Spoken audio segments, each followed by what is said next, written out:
Good morning, ladies and gentlemen. Welcome to JPMorgan Chase's fourth quarter 2025 earnings call. This call is being recorded. Your line will be muted for the duration of the call. We will now go live to the presentation. The presentation is available on JPMorgan Chase's website. Please refer to the disclaimer in the back concerning forward-looking statements. Please stand by. At this time, I would now like to turn the call over to JPMorgan Chase's Chairman and CEO, Jamie Dimon, and Chief Financial Officer, Jeremy Barnum. Mr. Barnum, please go ahead. Thank you, and good morning, everyone. This quarter, the firm reported net income of $13 billion and EPS of $4.63 with an ROTCE of 18%. These results included the previously announced reserve build of $2.2 billion in CCB related to the forward purchase commitment of the Apple Card portfolio. Revenue of $46.8 billion was up 7% year-on-year on higher markets revenue as well as higher asset management fees and auto lease income. The increase in NII ex markets was primarily driven by higher firm-wide deposit balances and revolving balances in card, largely offset by the impact of lower rates.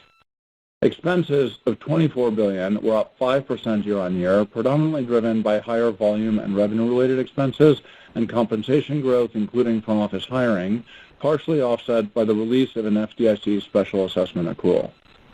Turning to the full-year results, I'll remind you that there were a few significant items in 2025, which are listed in the footnote.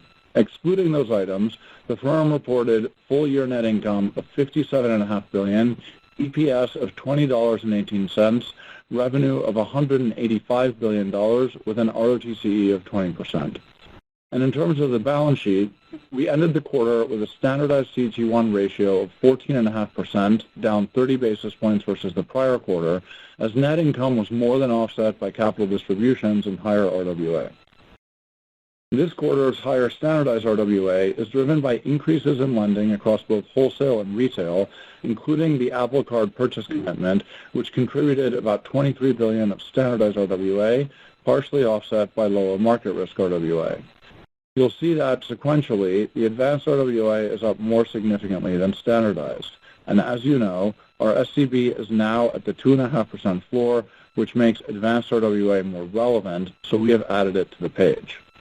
The Apple Card transaction's advanced RWA contribution was about $110 billion, based on the sum of expected drawn balances and undrawn lines on closing. The elevated level of advanced RWA is temporary and is expected to reduce to approximately $30 billion in the near term. Moving to our businesses, CCB reported net income of $3.6 billion, or $5.3 billion, excluding the reserve build for the Apple Card portfolio. Revenue of $19.4 billion was up 6% year-on-year, predominantly driven by higher NII on higher revolving balances in card and a higher deposit margin in banking and wealth management. A few points to highlight. Consumers and small businesses remain resilient. We continue to monitor leading indicators for any signs of stress, and despite weak consumer sentiment, trends in our data are largely consistent with historical norms, and we are not currently seeing deterioration. Across income groups, debit and credit sales volume continued to perform well, up 7% year-on-year. For the full year, we had strong growth in our franchise with 1.7 million net new checking accounts, 10.4 million new card accounts, and record households in wealth management across digital and advised channels. Next, the CIB reported net income of $7.3 billion. Revenue of $19.4 billion was up 10% year-on-year, driven by higher revenues in markets, payments, and securities services. To give a bit more color, IB fees were down 5% year-on-year, reflecting a strong prior year compare and the timing of some deals that were pushed to 2026. In terms of the outlook, we expect strong client engagement and deal activity in 2026, supported by constructive market dynamics, which is reflected in our pipeline. Markets, fixed income was up 7% year-on-year, with strong performance in securitized products, rates, and currencies in emerging markets, largely offset by lower revenue in credit trading. Equities was up 40%, with robust performance across the franchise, particularly in prime. Turning to asset and wealth management, AWM reported net income of $1.8 billion with pre-tax margin of 38%. Revenue of $6.5 billion was up 13% year-on-year, predominantly driven by growth in management fees on higher average market levels and strong net inflows, as well as higher performance fees. Long-term net inflows were $52 billion for the quarter and $209 billion for the full year, positive across all channels, regions, and asset classes. In liquidity, we saw net inflows of $105 billion for the quarter and $183 billion for the year. And we saw record client asset net inflows of $553 billion for the year. To finish up the fourth quarter results, corporate reported net income of $307 million and revenue of $1.5 billion. Before I cover the outlook, I want to make a few points on non-bank financial institution lending, given the attention it received last quarter. When we look at NBFI lending internally, we use a narrower definition than what the call report uses. Our definition focuses on exposure to non-bank financial institutions that is collateralized by the loans the NBFIs are making to end borrowers.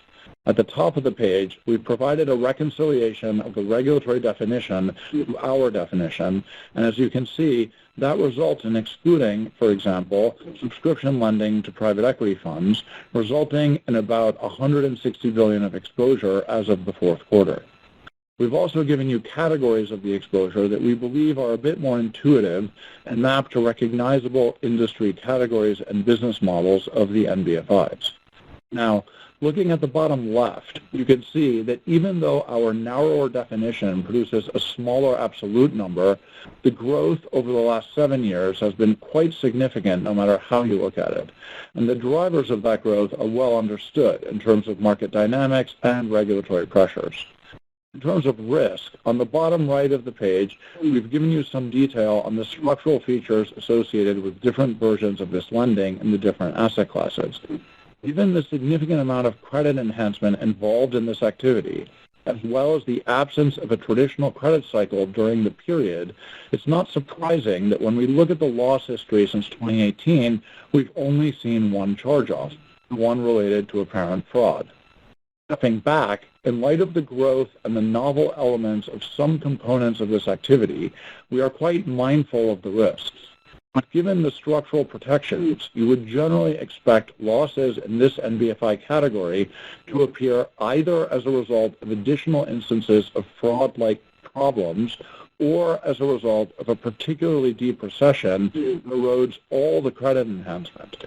In that scenario, losses associated with traditional lending to end borrowers would likely be the greater concern for the industry. Now, turning to the outlook for 2026, we continue to expect NII ex markets to be about $95 billion. The drivers we explained last quarter remain largely the same, so I'll cover them quickly. As usual, the outlook follows the forward curve, which currently assumes 2 rate cuts. Offsetting that is the expectation for continued loan growth in card, although slightly less than last year as the revolve normalization tailwind is behind us, as well as modest firm-wide deposit growth. For completeness, we expect total NII to be about $103 billion for the year as a function of markets NII increasing to about $8 billion due to lower funding costs from the rate cuts, which you should think of as being primarily offset in NIR. On expense, as we told you at an industry conference in December, we expect 2026 adjusted expense to be about $105 billion. Broadly, the expense growth continues to align with where we see the greatest opportunities across our businesses. The details of the thematic drivers are listed on the page and are broadly consistent with what we've told you before. On the slide, we've shown you 2024 and 2025, as well as 2026, and called out the foundation contribution and the FDIC special assessment. And adjusting for those, the 2026 growth looks a bit more in line. Still, 2026 in isolation clearly represents meaningful expense growth in both dollar and percentage terms. And that growth reflects our structural optimism about the opportunity set for the company when we look through the cycle, as well as some optimism about the near-term revenue outlook. More generally, the environment is only getting more competitive, and so it remains critical to ensure that we are making the necessary investments to secure our position against both traditional and non-traditional competitors. To wrap up on credit, we expect the 2026 card net charge-off rate to be approximately 3.4% on favorable delinquency trends driven by the continued resilience of the consumer. We're now happy to take your questions, so let's open the line for Q&A. Thank you. Please stand by.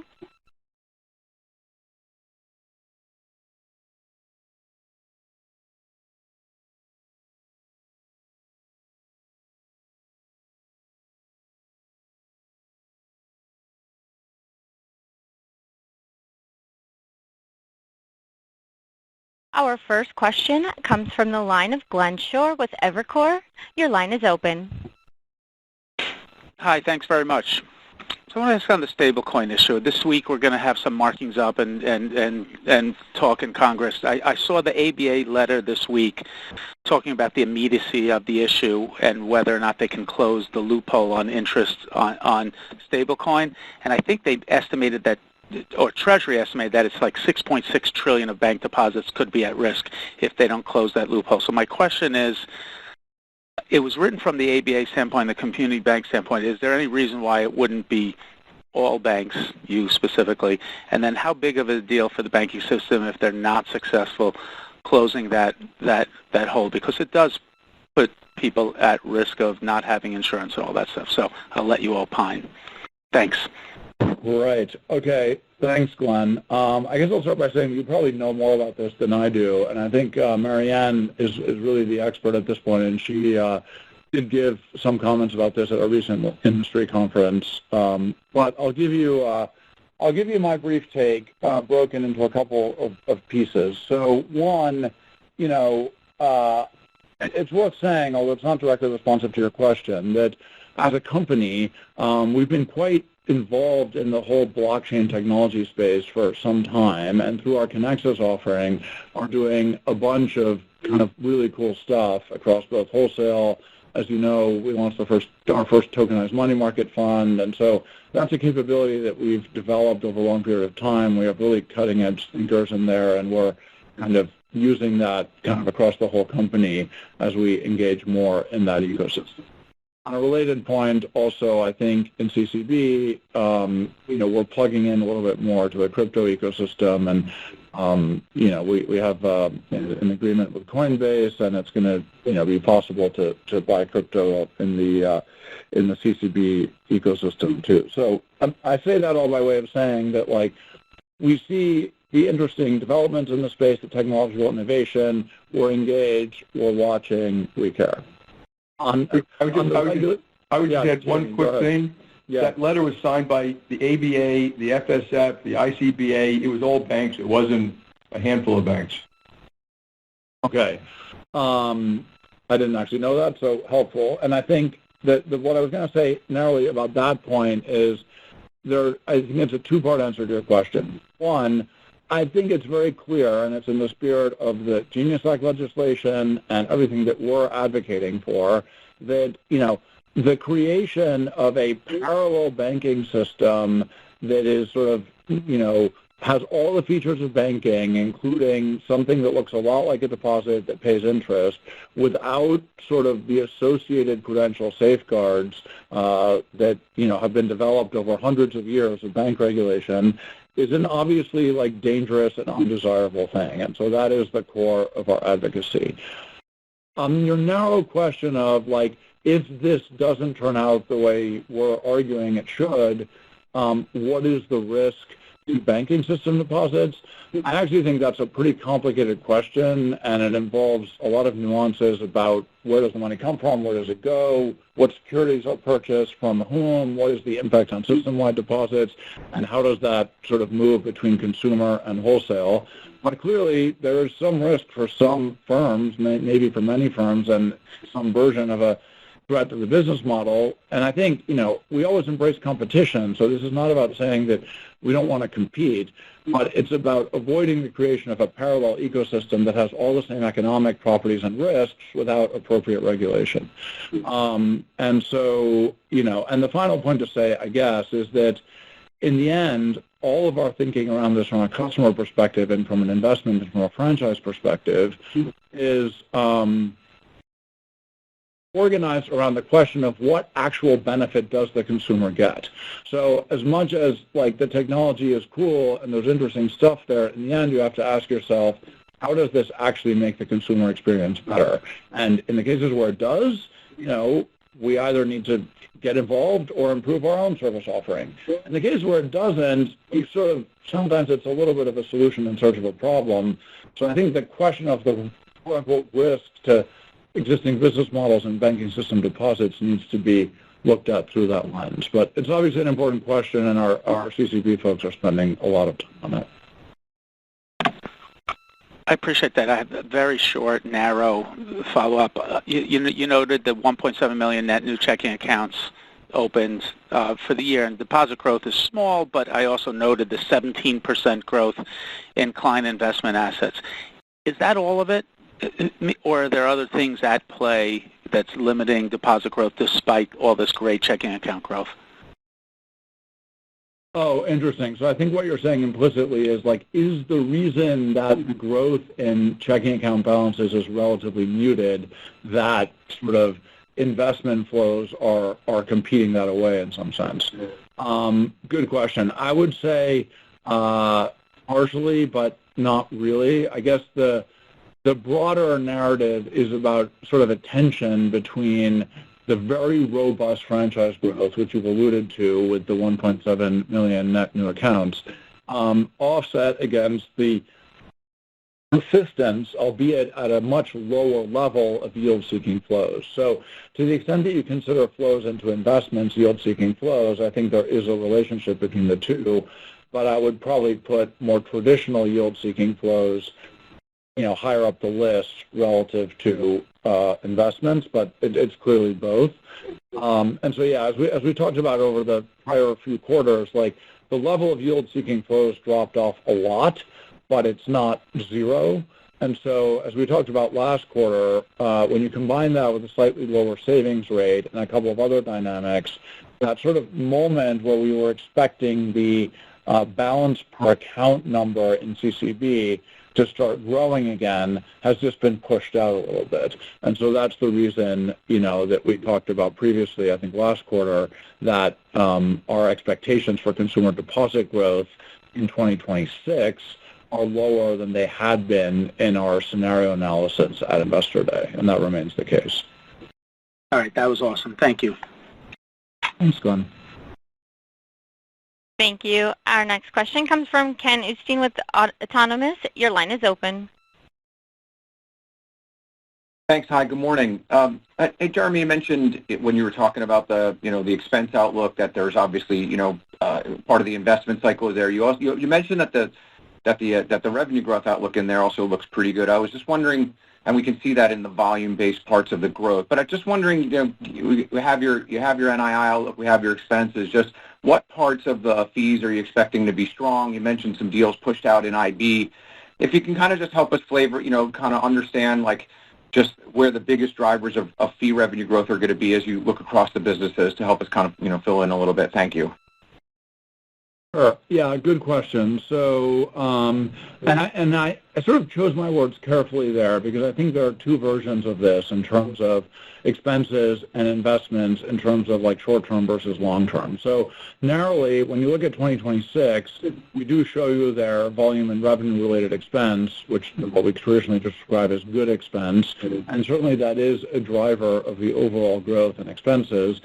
We do also note in there that a significant chunk of that is auto lease depreciation, which is, essentially should be thought of as primarily a contra-revenue item or whatever. So, there's some optimism about the fee environment embedded there. So to answer your question directly, breaking down 2026, I obviously don't want to kind of break our tradition of not guiding on fees /NIR, given how market dependent they are and volatile they are. But, you won't be surprised to hear that we're obviously optimistic on investment banking fees generally. I would say on markets, we're very optimistic about the franchise and the environment is quite supportive, but it was an exceptionally strong year this year. So as we always say in markets, the number will be whatever it'll be, and we'll fight to make it as big as possible. And on the rest of the kind of fee items, the sort of of broad wealth management, asset management across both CCB and AWM, again, we're very optimistic about, the position of the franchise there and the associated implications for fees. But we're a little bit cautious about sort of market appreciation drivers given kind of where we're launching from and given the type of year that it's been this year. So it's a little bit of a balanced story, I would say, in terms of fee outlook for 2026, not for any particularly negative reason, but just because, 2025 was so exceptionally strong. And then just to briefly pivot to the larger point, the distinction I'm drawing, too, is the relationship between 2026, projected expense growth and the associated 2026 revenues versus the broader category of investments in long-term growth of the franchise, kind of the top bar of the page, across, bankers, branches, product capabilities, et cetera, which is also a reflection of optimism, but long-term optimism that, this is a franchise that rewards investment across all of its parts. Excellent. Thank you for that, Jeremy. And the follow-up, that balancing act also is, I think you guys have been more than fine not counting on positive operating leverage every year. How do you balance where your efficiency ratio versus your ROE outputs are, given that you're still in this, really strong, upper teens zone that is obviously still generating tons of capital and allowing you to do a lot with the company? Yeah, I guess I would sort of anchor my answer on that one on the word output that you used. So on a couple of dimensions. So if you remember my Investor Day presentation, we talked a little bit about, the way that we think about capital deployment sort of across the descending stack of marginal return opportunities, and the fact that, we will very much deploy large amounts of capital below 17% because the alternative is to buy back stock at implied returns that are much, much, much lower than that. And that's a good thing, and we don't apologize for that, and we think it's shareholder accretive. And so for that reason, we really are starting to pivot much more to really discuss the through-the-cycle ROTCE target as simply an output of our overall business strategy and the intelligent deployment of our financial resources and our investments across the entire opportunity set. And in some respects, that's also true about the efficiency ratio. In the end, we do what we need to do to compete. We're going to invest where we need to invest to secure the future of the company and to drive the revenue growth that we need to drive. And, as long as what we're doing is still expected to be long-term profitable, in some sense, the efficiency ratio is a bit of an output.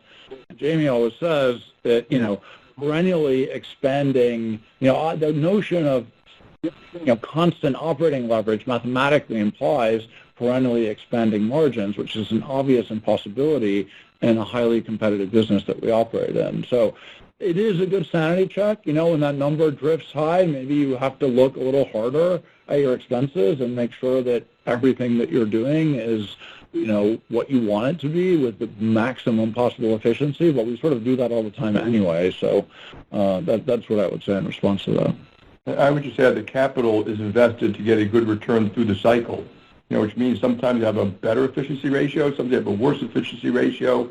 It's kind of more of an outcome of the decisions you make. 100%. Thanks a lot. Thank you. Our next question comes from John McDonald with Truist Securities. Your line is open. Thanks. Good morning. I wanted to ask a little bit about the credit card business. I guess first, in terms of the Apple Card acquisition, maybe you could talk about the attraction of that business to you guys, both the actual book and also what you're hoping to get out of the co-brand partnership and the platform more broadly. Yeah, absolutely.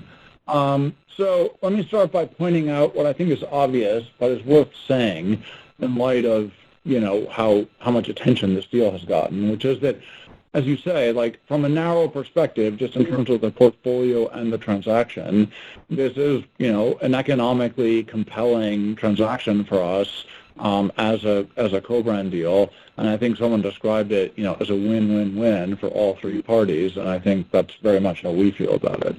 So that's a good starting point. And then in addition to that, obviously you're talking here about a partnership with a firm, Apple, that is, a leader in, payments innovation and user experience, and it's obviously like a very compelling distribution channel for card. And so it's going to be challenging for us. The integration is going to take 2 years for a reason. We feel confident that we'll get it done successfully, and I think the process of getting it done in the narrow sense is going to make us better, just generally accelerate and challenge our modernization agenda and the user-friendliness of everything that we do in the card business. And beyond that, we'll see. We'll see what comes out of the partnership. But obviously, anyone should be thrilled to be in a partnership with Apple. Okay, thanks, Jeremy. And then maybe you or Jamie could provide some thoughts on the idea of regulators putting caps on credit card APRs, just potential impacts on the industry, and how you would think through strategic reactions as a big issuer. Yeah, thanks, John. And I appreciate the way you framed the question, because the thing that I'm sort of trying to avoid doing is spend a lot of energy or time speculating on the probability that this does or doesn't happen in whatever form it does or doesn't happen. So I think for the purposes of this call, and obviously you can assume that institutionally we'll be doing all the relevant contingency planning, but for the purposes of this call, given how little we know at this point, the way I would prefer to talk about it is just assume for the sake of argument that something in the general mode of price controls on credit card interest rates goes through. What would be the consequences of that? And I think the first thing to say, which you obviously know very well, is that the card ecosystem is an exceptionally competitive ecosystem. It's among the most competitive businesses that we operate in, and that's true for all levels of borrower credit score, from high FICO to low FICO. And so in that context, when you just basic economics, when you start with that as your starting point, the right assumption about what the response of the system is going to be to the imposition of price controls is not that you will simply compress the profit margins, which are already at their sort of competitively optimal level, and thereby pass on benefits to consumers. What's actually simply going to happen is that the provision of the service will change dramatically. Specifically, people will lose access to credit, like on a very, very extensive and broad basis, especially the people who need it the most, ironically. And so that's a pretty severely negative consequence for consumers, and frankly, probably also a negative consequence for the economy as a whole right now. I don't want to let this pass without saying that I think it should be obvious that that would also be bad for us. I'm not going to get into quantifying, but in a narrow sense, this is a big business for us. It's a very competitive business, but we wouldn't be in it if it weren't a good business for us. And in a world where price controls make it no longer a good business, that would present a significant challenge, clearly. Beyond that, the way we actually respond would have a lot to do with the details, and I just don't think we have enough information at this point. Okay. Thanks, Jeremy. Thanks, John. Thank you. Our next question comes from Betsy Graseck with Morgan Stanley. Your line is open. Hi, good morning. Okay, so one follow-up to the last question is, does it impact how you're thinking about the co-brand cards you have, the rewards card? Is because I think one of the media narratives here is that it would impact only revolvers, and I'm wondering if that's a view that you share, or is this an impact on the entirety of the card book? Can I just look? Obviously, it would impact prime less than subprime. It would be dramatic on subprime. And some of those co-brands are a lot of subprime, et cetera. So you really have to go co-brand by co-brand. But you would have to adjust your model for the added risk by this and ongoing price controls and things like that. So, if it happened the way it was described, it would be dramatic. If it happens in a way where it's modified quite a bit, it would be less. And we don't know the number yet, but it would be very dramatic if it was just a cap. And then on the Apple Card, 2 years to bring on, Jeremy, you mentioned, for good reason. Is this primarily a function of the technology that Apple Card was built on, right? So as far as I'm aware, the current offering had a built-for-purpose technology stack. And I understand, I guess my question is for you, are you building out a whole new technology to enable that same interface with the users of Apple Card, or are you able to enhance your current system to enable the users to come onto your current system, or is it under a whole new tech stack? Or are there other reasons why it's a 2-year process? There are no other reasons. It is, if it was a traditional credit card thing, we can fold it in rather quickly and just put it in our systems. But it's not. They actually built a completely different, integrated into iOS tech stack, and they did a good job. So it's good stuff. But we have to integrate that inside our system, and to do that, it's going to take 2 years and cost a bit of money to meet the terms and standards. Those terms and standards are actually quite good. We looked at them and said, no, that's good. Apple wants to take very good care of those customers, and a lot of those things will be built directly into our system, and we could obviously apply some of that customer service stuff in other places, and we want to do it right, and that's all it is. We have to rebuild what their tech stack is embedded into our system. Excellent. Thank you. Thanks, Betsy. Thank you. Our next question comes from Erica Najarian with UBS. Your line is open. Hi, good morning. My first question is for Jamie.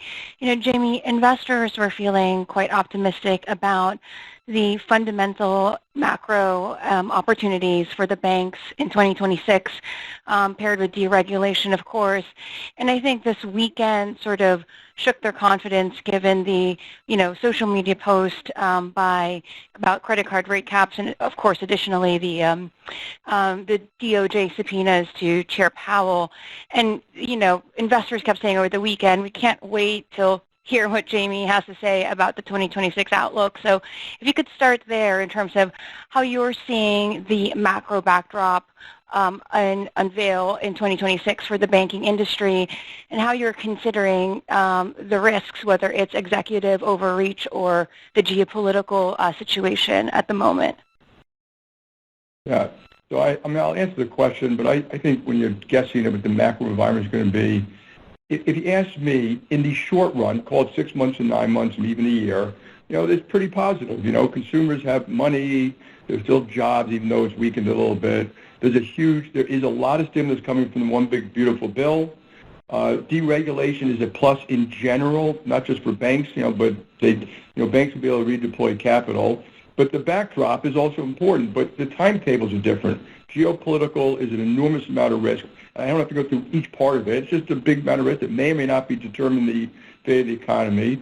The deficits in the United States and around the world are quite large. We don't know when that's going to bite. It will bite eventually because you can't just keep on borrowing money endlessly. And so, early on, fine. Who knows? And so, of course, we have to deal with the world we got, not the world we want.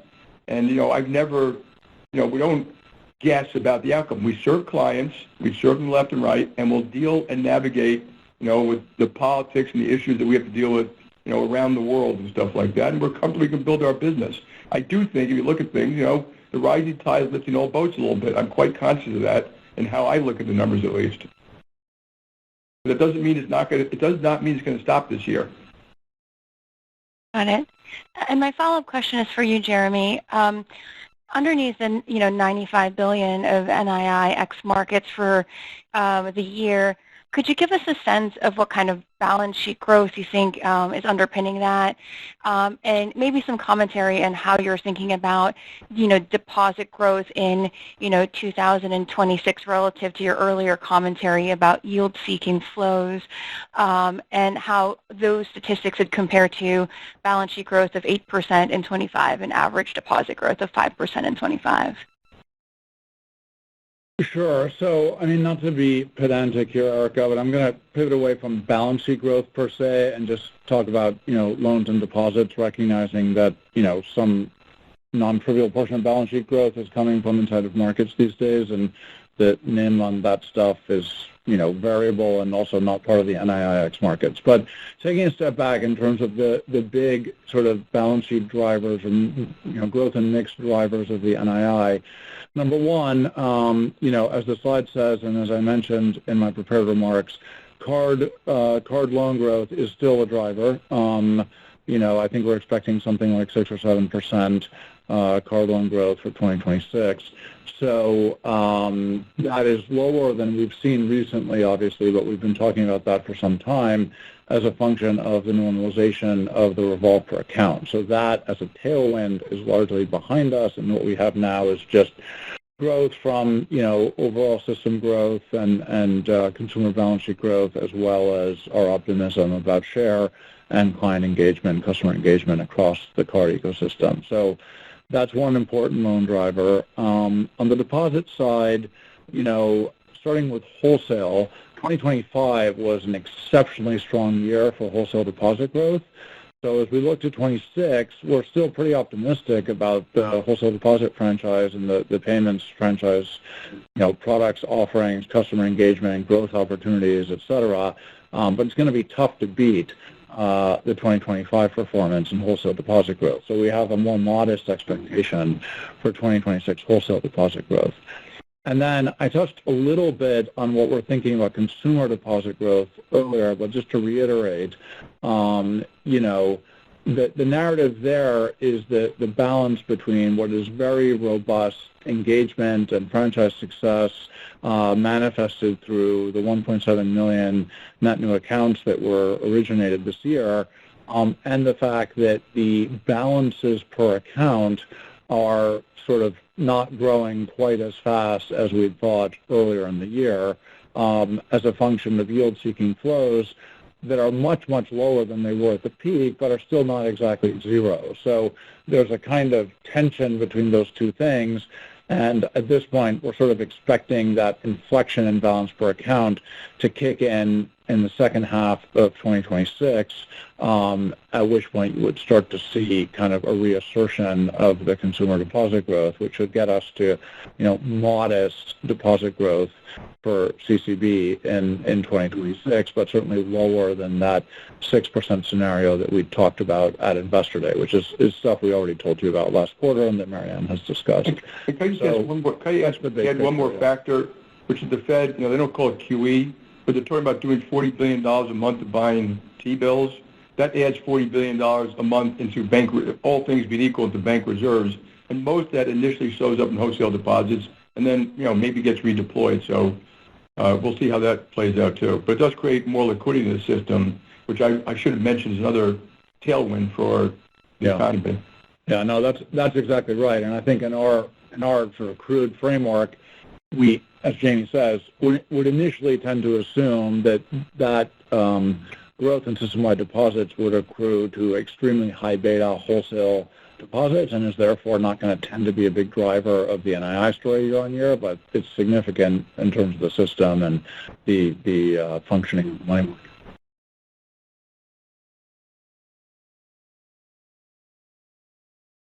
Does that conclude your question, Erica? Yes, thank you. Yes, thank you. Thanks, Erica. Thank you. Our next question comes from Gerard Cassidy with RBC Capital Market. Your line is open. Good morning, Jeremy. Good morning, Jimmy. Jeremy, thank you for the data around the NBFI portfolio. Can you share with us an expansion? You talked about the growth over the last 7 years has been significant, and the drivers of the growth are, the market dynamics and regulatory pressures. Can you expand upon that to give us a little more color of, what's behind that? Yeah. Oh, you want to take that? Go ahead, Jamie. Well, we obviously do things that we think are safe and proper and stuff like that, but it is arbitrage.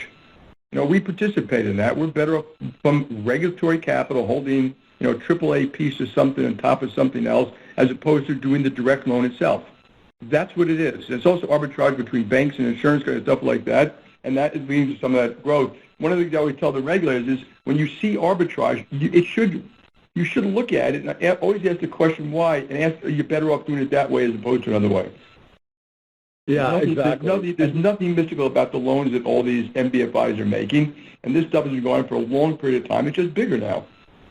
Yeah, exactly. On the point of nothing mystical, my version of that, Gerard, and part of the reason that I chose those words in the prepared remarks is to ask the question, well, like what's the narrative here if you go back in terms of regulation and, competitive dynamics with the private credit ecosystem in particular and what has led to what and how has that all evolved? And I think, it's well understood that in addition to the regulatory capital factors, there were also the leveraged lending guidelines, which really did meaningfully constrain bank lending into this type of space when those were released. And I think there's an argument to say that seeded or accelerated the growth of this ecosystem in ways that otherwise might not have happened.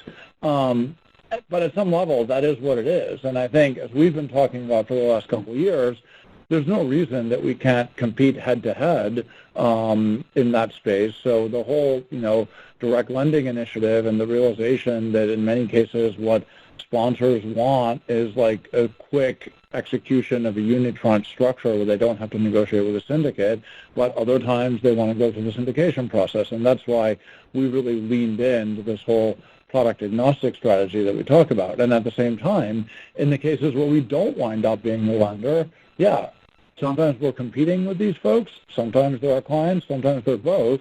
And, done properly, as we talk about on the slide, we're very happy, to be lenders to them. So it's all part of a, competitive partner ecosystem. And, we just wanted to frame it out a little bit, given all the questions last quarter. No, that was very helpful. Appreciate it. As a follow-up question, you guys obviously have given us the guidance for NII with and without markets. And when you go back to the markets number in 2024, I think you guys put up about $1 billion in revenues. You show us 25 at 3.3, and market conditions, of course, that will impact your guidance on the $8 billion. But what's the strategy of growing that business from where it was in 24 to where we are today? Yeah, good question. So a couple of things about this. So number one, broadly speaking, over short periods of time, that markets NII number is going to fluctuate primarily as a function of rates and is liability sensitive. So in other words, at higher rates, the number is lower. So what we saw, if you sort of, and we show the number every quarter. If you plot the evolution of that number as a function of the policy rate, you're going to see that relationship very strongly. It's also true, I've pointed out in different moments, that part of the reason that we de-emphasize it is that if there are particular mix changes in any given moment, Brazilian futures versus cash or something, high interest rate countries, you can get pretty big swings in the number in ways that have essentially no bottom line impact, which is the reason we de-emphasize the change.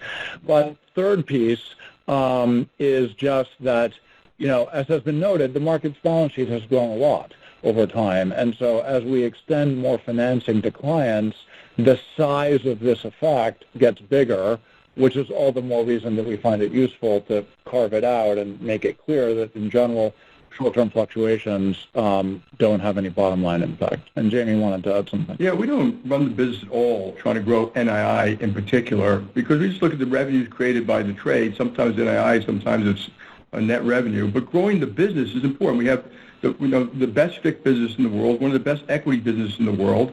We have extraordinary people around the world, and we grow the business by building technology, adding research, adding sales, doing a better job in parts of the world where we don't have a great market share, but someone else is doing better than us. So, we're going to grow that business. We're quite good at it. It's critical to the capital markets of the world. And, the capital markets of the world are going to grow dramatically over the next 20 years. So, that's how we build a business. NII is just an outcome. On itself, almost irrelevant. Very good. Thank you. Thank you. Our next question comes from Mike Mayo with Wells Fargo Securities. Your line is open. Hi. I think I get it. JPMorgan spends for growth. You're getting growth, up 7% year over year in the fourth quarter, and you're willing to sacrifice returns for more growth, I guess because that increases SBA. But it is a wow, the $9 billion increase in expenses, your guide year over year. And I get it that some of that is simply because revenues are likely to come in higher than expected. But if we could please have some more details on the rest. This is the first time we have a chance to address that $9 billion increase in expense guide. So maybe some areas, Jeremy, as far as tech spending, I think you went up $17 to $18 billion last year. Went up even more after you include the savings that you achieved, and especially since you're past peak modernization. Where do you expect tech spend to be in 2026? And as it relates to AI, what was your spend last year, and where do you expect that to go, and what sort of payoffs? And then, Jamie, since you're upping the bar, upping the stakes with the $9 billion of investments, the degree of your confidence that you're going to get the desired returns and outcomes from that. Thank you.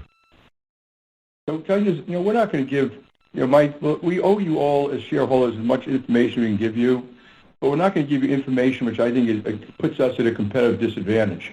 So we've been quite blunt with you guys. First of all, we try to put everything in there, everything. So that even the Apple spending was in there, inflation is in there, the expectation that revenues might go up is in there. So if revenues don't go up, that number won't be as big, but for the most part, and tech is going to go up.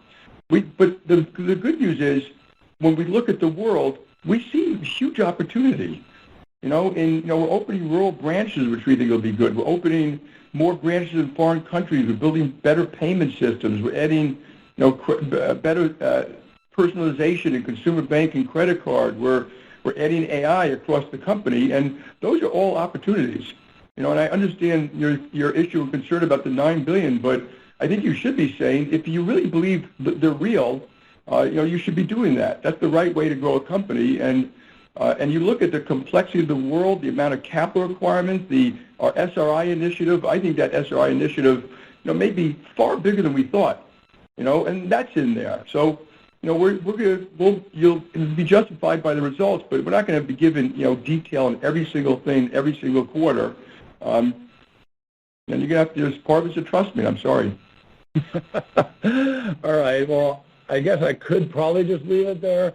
I do have a little bit more color if you want, Mike. I would also point out we do have company updates coming, so that's an opportunity to talk in a bit more detail on this. I do think we highlighted, the vast majority of the major thematic drivers on the page, subject to Jamie's caveat about not giving away too much competitive information.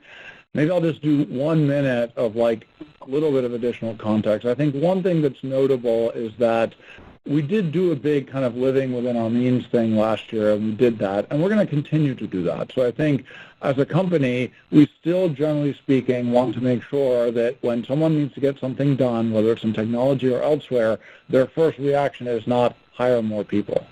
Having said that, the process of emphasizing that a little bit more last year did give us some confidence that, we were actually using resources optimally.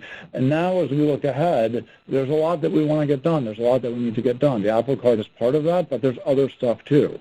And so at the margin, we are allowing ourselves to at least plan for some additional hiring in technology in order to support what Jamie's saying, like the long-term investment initiative, in particular in the businesses where we need to develop and deliver products and features. And yeah, AI is a little bit of that, but there are other things too.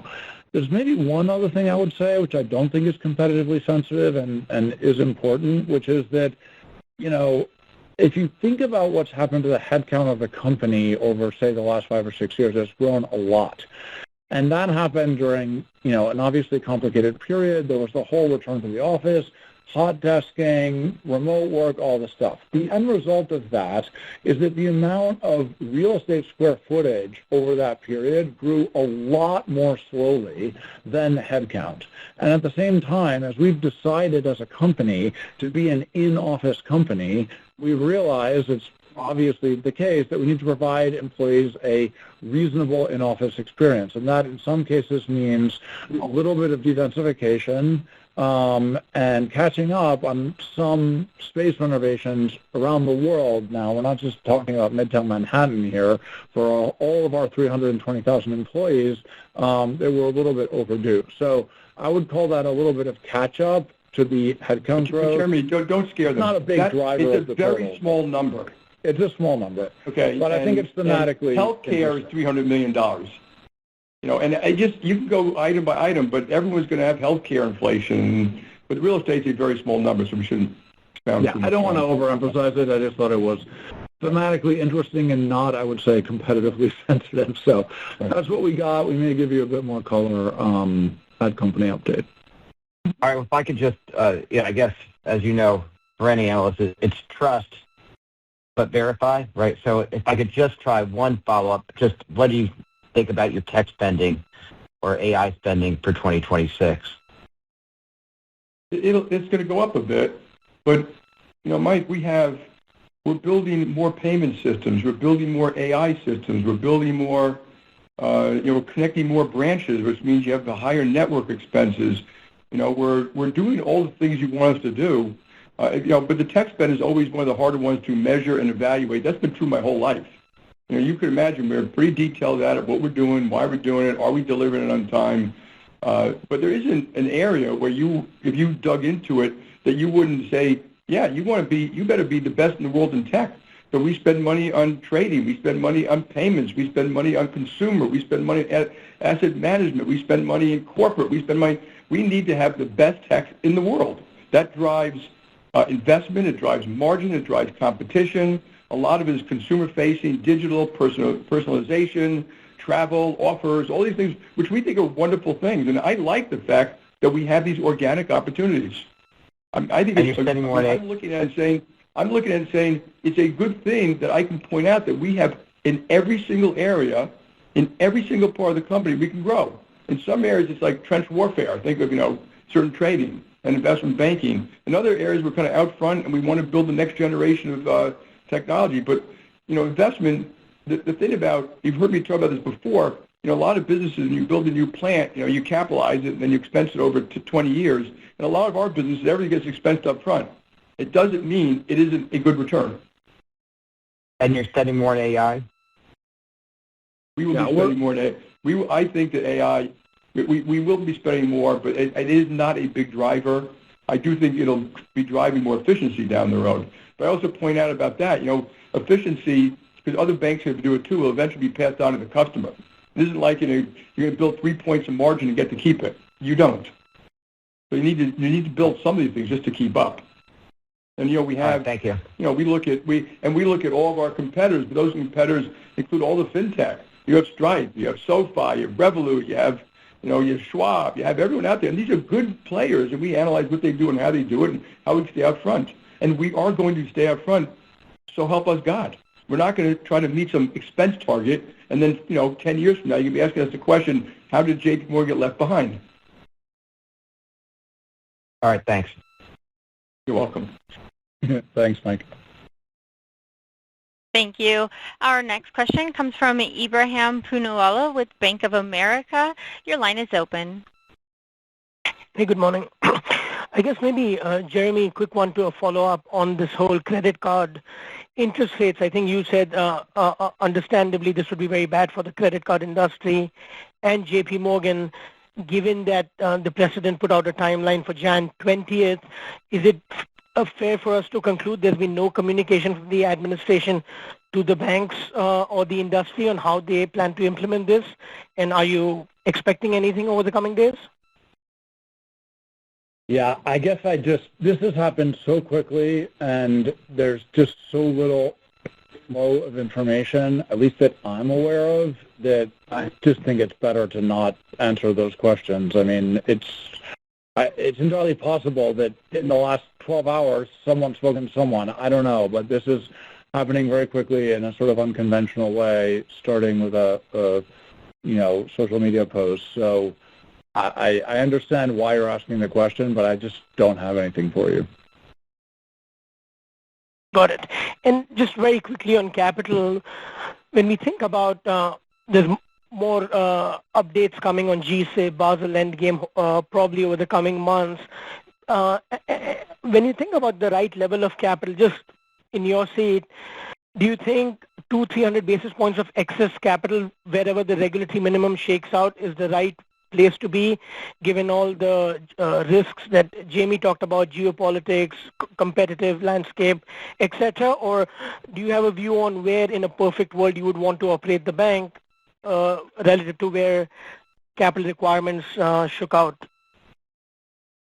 Okay, so I want to be very precise in my answer to your question here, and there are a few pieces to it. So let's start first with the fact that the rules aren't done yet, and there are some things that are still out there, and that there's periodically reference to or discussion about the right level of capital for banks or for the system. And our answer to that, which we've said frequently, but I'll just say it again, is that the answer to that question is do every part of the methodology across RWA, GSIB, and stress testing correctly, supported by data, to get the right answer for that individual thing, and whatever the sum of those things is for the system, for any individual bank, is what it is.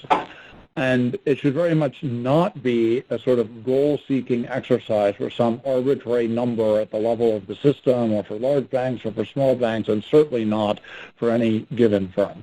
I think the good news is that from what we're hearing and from what we understand, that is, in fact, the direction of travel from the agencies, and so that's encouraging. Let's see what happens. But, in that context, an obvious example that we always talk about, but is really just worth saying out loud again, is GSIB, where, at some point you really have to ask yourself, what is the right difference between the amount of capital that we should be required to hold and, for example, a very large American regional bank, especially given the enormous amount of progress that's been made over the last 10 or 15 years on resolvability and all other aspects of the framework. So I won't give you the long speech about why GSIB is completely poorly conceived. Hopefully that gets adjusted in a way that's reasonable, but it should be done correctly. Want to jump in, Jamie? Look, we're going to end up with 30 or 40 or more billions of dollars of excess capital. We have tons of capital. There's no scenario where capital is going to be the issue. I think it's very important that you've got to look, of course, the full spectrum of capital, liquidity, stress testing, and all these things about what can you do to make the system safer. And for a lot of these banks, it's not capital. It's interest rate exposure, or it's liquidity, or it's resolution-related type of stuff. And so I think there's overly focus in capital, and and you're going to get to see, as people respond to all the Fed, APRs they put out, whatever MPRs they put out, what people think about capital. But I actually believe, and this is the important fact, that you can make the system with less capital, change liquidity, and make it safer. That's what we should be focusing on. Make it as safer so that you all don't have to worry about bank failures. And it isn't just capital. Yeah, very much so. I do want to go back and answer your actual question, just for the avoidance of doubt, because you talked about kind of the right level of capital for us and where we want to run the company, and you referred to like a few hundred basis points. And I think there it's very important to draw the distinction between what we think is the right amount of excess capital for us to carry now, given the risk that we see now in the short to medium term. We obviously have a lot of excess right now relative to basically any version of final rules, and that feels more appropriate than ever, I would argue, given what we see out there in terms of the risks and potential opportunities to deploy in the event of a disruption. There's another version of your question, which is implicitly a question about long-term buffers, and that's what I'm sort of want to steer away from, because in the end, we're going to run the company at the right level of capital, and capital requirements are requirements. There's a larger discussion about buffer usability, so I just want to not leave any doubt about a sort of implicit 300 basis point management buffer, which is very much not the way we're thinking about things. There should be no buffers. And the fact is, these capital numbers are already set to handle maximum stress. That's how they're set. That was very comprehensive. Thank you both. Thanks, Ibrahim. Thank you. Our next question comes from Jim Mitchell with Seaport Global Securities. Your line is open. Hey, good morning. I just want to ask about loan growth. Jeremy, as you pointed out, a lot of the growth has been driven by NDFI and cards, but, we've seen 3 rate cuts in September. We have a few more expected. Deregulation is beginning to have an impact in areas like leverage lending, with more to come. So are you seeing any I guess number one, are you seeing any early signs of a broadening out of demand across other categories like traditional C&I, mortgage, or auto? And what are your expectations for 26? Yeah, Jim. So a couple things about that. I did actually hear that it was a pretty busy day in the home lending business on the back of what happened in the mortgage market. So, maybe we'll actually start to see some pickup there. But, obviously there are still some larger dynamics in the housing market that will be a challenge there. So at a high level, when we look out to 2026, I still think that for CCB, the story is really about card. I think in wholesale, if you set aside sort of markets lending for the sake of argument, I actually think we have what I would describe as a moderately optimistic outlook for loan growth in terms of traditional C&I and CIB. Now, obviously, you don't need to hear my speech about how in CIB, C&I lending is an output, not an input. It's kind of a loss leader, whatever. But still, it does give you some indication of the level of client engagement and optimism maybe in C-suites. And I think the way that outlook of ours is built up for sort of like modest C&I loan growth outside of markets is a combination of sort of a generally optimistic outlook for, frankly, the global corporate environment as a whole, as well as some optimism about our growth and expansion strategies in that space, which are significant and is one of the areas in which we're investing. And of course, as we acquire new clients, while we don't acquire them for the sake of lending, the new clients often come with loans, and that's very much part of the strategy. So I would say broadly nothing that dramatic as a function of the lower rate environment in particular, but, a modestly optimistic outlook. Okay, and maybe just a follow-up on credit. You had some more charge-offs this quarter that seemed a little elevated, but NPAs came down in commercial. So just trying to think, what's your view there? Do you feel like with rates coming down and the outlook pretty solid, do you feel like still steady Eddie, any improvement or any concerns out there on the corporate credit side? Yeah, good question. I guess a couple nuances there. So the charge-offs this quarter were largely already provisioned, actually, which is part of the reason that we sort of explained the wholesale credit cost narrative through the lens of the net provision, because if you do charge-offs and allowance, it's a little bit non-intuitive. But when you do that and you look at the drivers of the provision, I think it's fair to say that at the margin, and it's a very small margin, I would point out, but it's more negative than positive, meaning downgrades are exceeding upgrades by a little bit, and we did make some, parameter updates to assume slightly higher loss given default in the wholesale lending portfolio, which drove a little bit of an increase in the allowance. So I don't want to make too big a deal out of that stuff. It's pretty small in the scheme of things, and I definitely would not say that we're saying anything concerning in a broader sense. And also it's worth noting that when it comes to wholesale charge-offs, the numbers have been running at exceptionally low levels for a long time as the portfolio has also grown. So simply bringing that back to slightly more normal through the cycle charge-off rates would still involve some increase in charge-offs.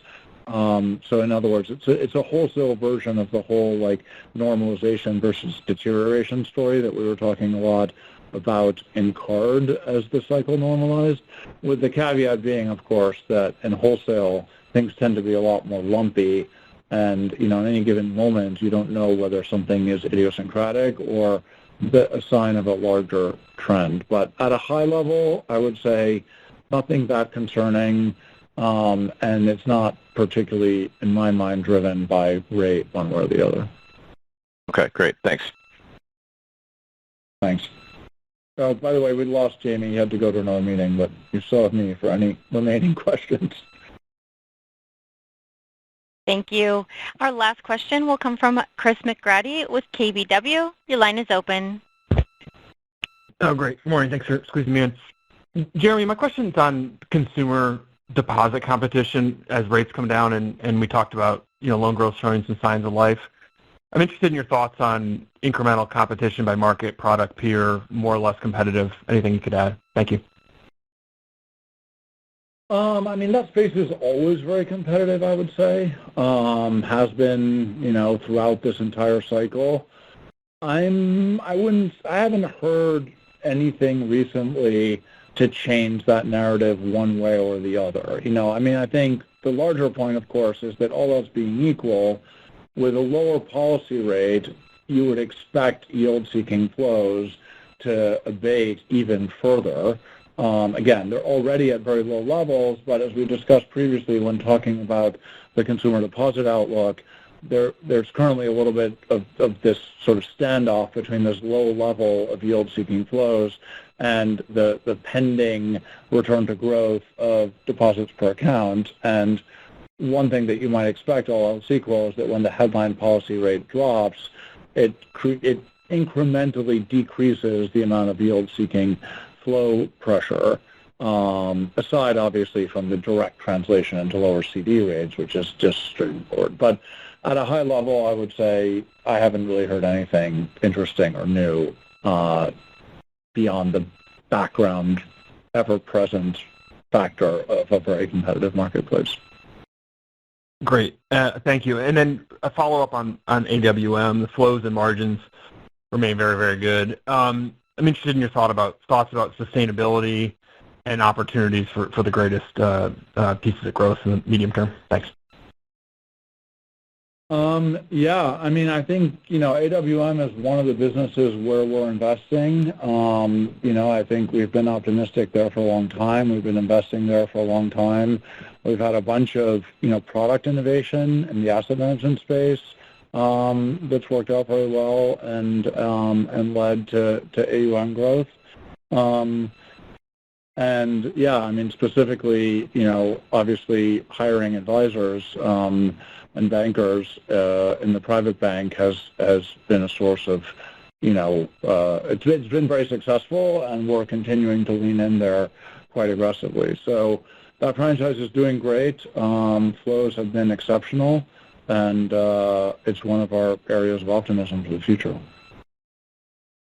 Great, thank you.